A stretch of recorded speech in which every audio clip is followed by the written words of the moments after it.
Jauh di bawah tanah, di bawah hutan, sungai, dan kota-kota di Brasil, para ilmuwan telah menemukan sebuah harta karun. Bukan peti-peti penuh koin emas dan permata. Harta karun ini juga bukan minggat. Faktanya, 100 tahun yang lalu, hampir tidak ada yang peduli dengan material ini sama sekali. Namun hari ini, harta karun ini memiliki kekuatan untuk mengubah negara manapun menjadi negara adidaya.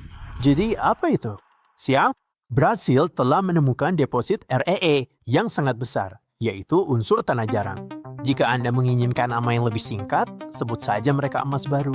Unsur tanah jarang adalah kelompok yang terdiri dari 17 unsur dari tabel periodik. Para ahli kimia membaginya menjadi dua kelompok. Unsur tanah jarang ringan mulai dari lantanum atau europium, dan unsur tanah jarang berat mulai dari gadolinium hingga lutesium. Bagi kebanyakan orang, nama-nama ini terdengar seperti mantra sihir dari dunia Harry Potter. Avada Somarium, harapkan gadolinium. Anda mungkin belum pernah mendengar nama-nama ini sebelumnya, tapi mereka tersembunyi di mana-mana di sekitar kita. Dunia modern kita akan runtuh tanpa mereka. Kita menyebutnya langka, karena mereka biasanya tidak berkumpul di satu tempat. Mereka tersebar di area batuan dan tanah yang luas, jadi butuh banyak usaha untuk mengumpulkannya. Mereka bersembunyi dari kita, dan kita harus menggali, memisahkan, serta memproses tanah dalam jumlah besar sebelum mendapatkan sedikit unsur ini. Tapi apa yang kita dapatkan sebagai gantinya? Kita mendapatkan teknologi. Kita mendapatkan udara bersih, efisiensi energi yang lebih baik, komponen mesin yang lebih ringan, layar yang lebih terang, dan magnet yang lebih kuat. Unsur tanah jarang itu seperti bahan rahasia. Sendirian, mereka tidak tampak mengesankan. Tapi ketika digabungkan dengan material lain, mereka menghasilkan reaksi yang kuat. Mereka digunakan untuk membuat kaca lensa, mesin, ponsel, headphone, mesin MRI, panel surya, dan banyak hal lainnya. Tanpa mereka, pesawat akan lebih berat, roket akan lebih lambat, layar akan lebih gelap, dan banyak produk tidak akan pernah ada. Salah satu contohnya adalah neodymium yang digunakan untuk membuat magnet. Bukan magnet yang kamu tempel di kulkas setelah bepergian.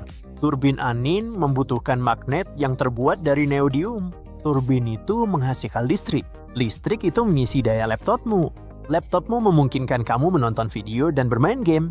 Itu hanya sebuah magnet, tapi secara langsung memengaruhi hidupmu. Tapi magnet ini tidak bisa ada tanpa neodymium. Sebuah unsur kecil di dalam tanah menjadi bagian kecil di dalam produksi raksasa yang menjaga dunia modern kita tetap berjalan.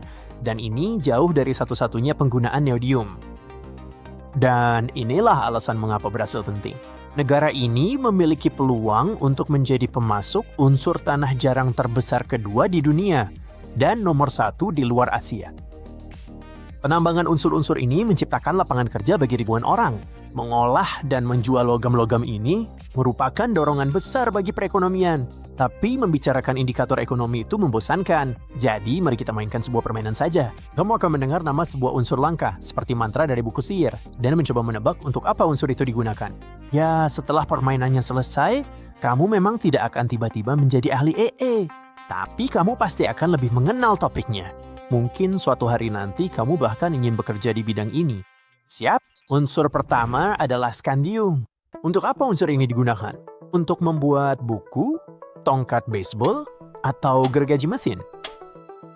Jawabannya adalah tongkat baseball.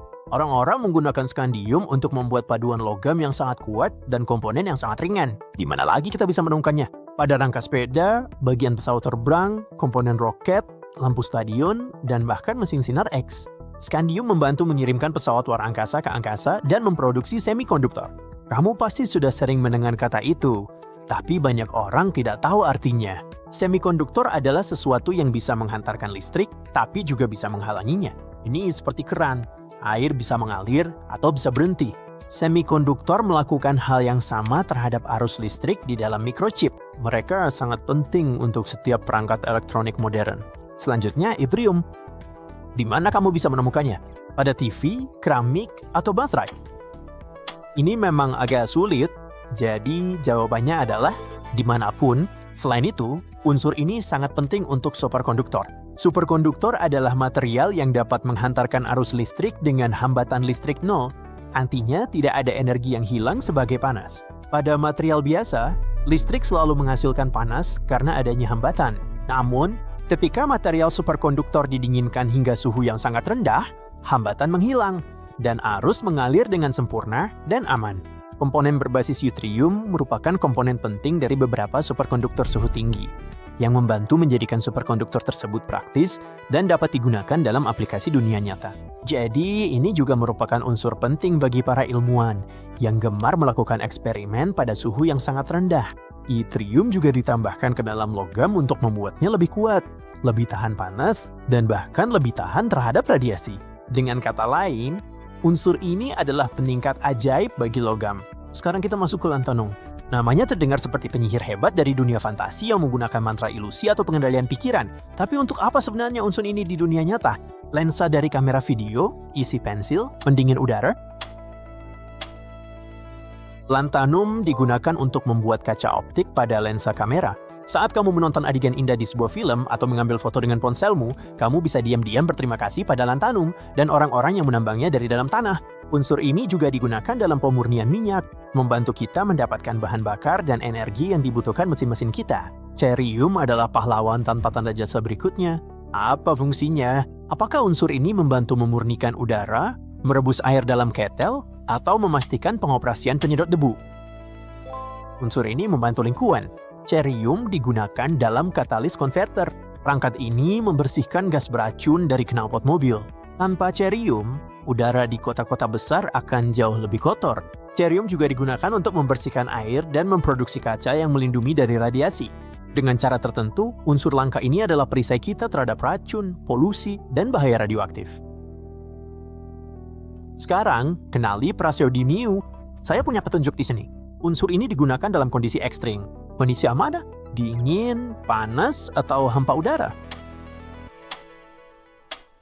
Praseodymium membantu melakukan pekerjaan pada suhu yang sangat rendah, jauh di bawah titik terdingin di Antartika. Unsur ini juga digunakan dalam laser, magnet, dan bahkan untuk membuat pigmen kuning hijau pada kaca dan keramik.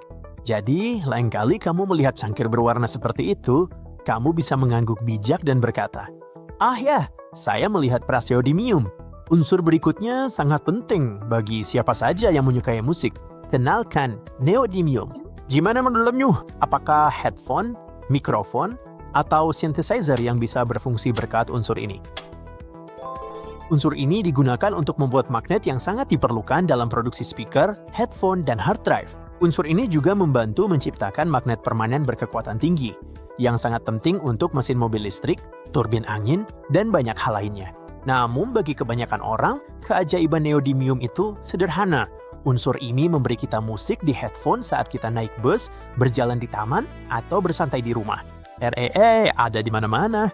Bahkan jika beberapa benda tidak mengandung unsur ini di dalamnya, tanah jarang mungkin digunakan untuk membuat mesin yang memproduksi benda tersebut. Tapi itu belum semuanya. Brasil juga memiliki cadangan grafit yang sangat besar. Grafit bukanlah unsur tanah jarang, tetapi tetap sangat penting. Ketika orang mendengar kata grafit, mereka memikirkan ujung pensil, padahal itu hanya sebagian kecil dari kisahnya.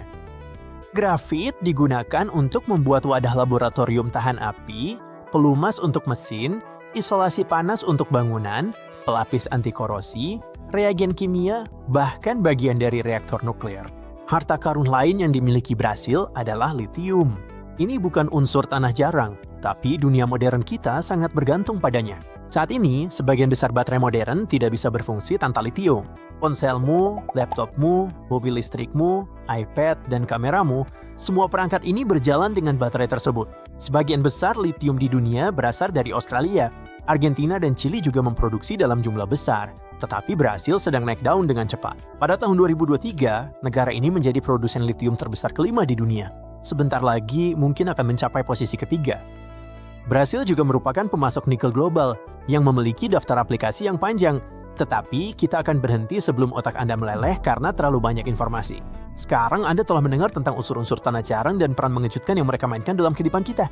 Mereka tak terlihat oleh kita, tetapi mereka menggerakkan dunia kita. Mereka membantu kita bepergian, berkomunikasi, berkreasi, dan bermimpi. Itulah mengapa harta karun di bawah tanah Brasil ini sangat berharga. Ini bukan hanya tentang elemen-elemen, ini tentang masa depan. Permainan selesai. Selamat, Anda baru saja menyelesaikan EEE 101. Ini adalah sertifikat resmi milik Anda. Terima kasih banyak, dan sampai jumpa lagi di lain waktu.